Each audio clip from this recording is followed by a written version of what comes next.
By the way, if they want to think to take on government, if we get out of line, which they're talking again about, well, guess what? They need F-15s. They don't need a rifle.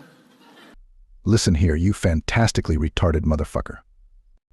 I'm going to try and explain this in such a way that even you, in all your majesty and glory, as a king among the mentally declined, should easily be able to understand it. Those wanting to be left alone to live their lives peacefully are not a threat to society, nor are they extremists by the most broad sense of the term. The government, or more accurately, the people working in government, that want to use the weapons of the state to infringe upon that peace. They are the true extremists. The simple fact that any politician, much less the President of the United States, feels confident enough to immediately threaten their civilian population for refusing to comply with the disruption of that peace with threats of violence via airborne bombs designed to crack tanks or level entire neighborhoods, lends credence to the argument that government employees are in fact the extremists. You cannot control an entire country and its people with tanks, jets, battleships, drones, or any of these things that you so idiotically believe trumps an armed civilian population. None of these things can maintain the needed police state to completely subjugate and enslave the people of a nation. Those weapons are for decimation, flattening and glassing large areas and massacring as many people at once as possible. Those are weapons designed to fight other state militaries. Very few governments want to genocide their own people and blow up their own infrastructure. These are the very resources that enables them to be tyrannical assholes in the first place. Even the former USSR, after killing 60 million of their own people, kept what they needed to solidify their power. If the psychopaths in Washington, D.C. decided to turn everything outside of that city into a pile of glowing green glass, they would be the absolute rulings of a giant worthless radioactive pile of shit. Secondly, police are needed to maintain a police state with boots on the ground. And no matter how many police boots they have on the ground, they will always be vastly outnumbered by the civilians. Which is why, in a successful police state, the police need to have fully automatic weapons, while the people need to be disarmed and have nothing but their limp dicks to fight their oppressors with.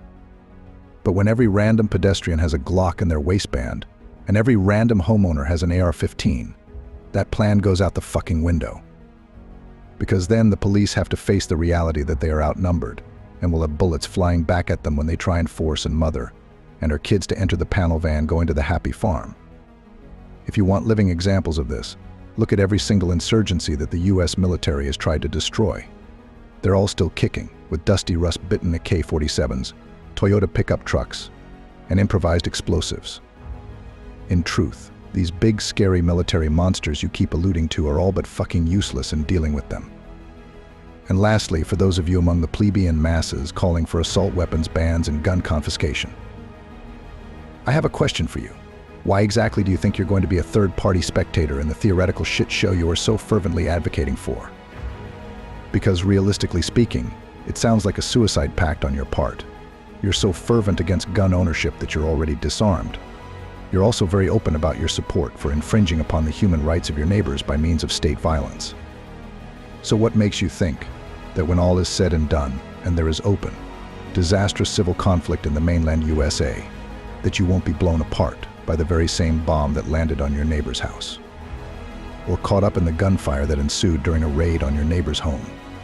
What makes you think that the families of military members involved in the conflict won't be retaliated upon, much less your own? Because I can guarantee you, after the first bombs drop and the first of the bullets fly, there will be men and women who survived while their wives or husbands or their children were slaughtered. And when their shock wears off, they're going to try to reason with themselves as to why this happened to them. And then they're going to get angry. The unquenchable form of hot black anger that comes from someone who's already lost everything and has nothing else to lose. Who do you think they're going to turn their wrath against first? Some heavily fortified military outpost 300 miles away? Or are they going to run into the first asshole they see, looking upon the wreckage of their life? Remember that you so proudly condoned and consented to the destruction brought upon their now shredded and desiccated loved ones, and decide that you are just as good a target for retribution as any? Keep in mind, this is the same neighbor that for decades has owned guns and never harmed you and yours. They've never threatened you with violence before, and you've always been on friendly terms. albeit even if you secretly hated them for their political views. They have only ever desired to live their life with their family, happily and without loss.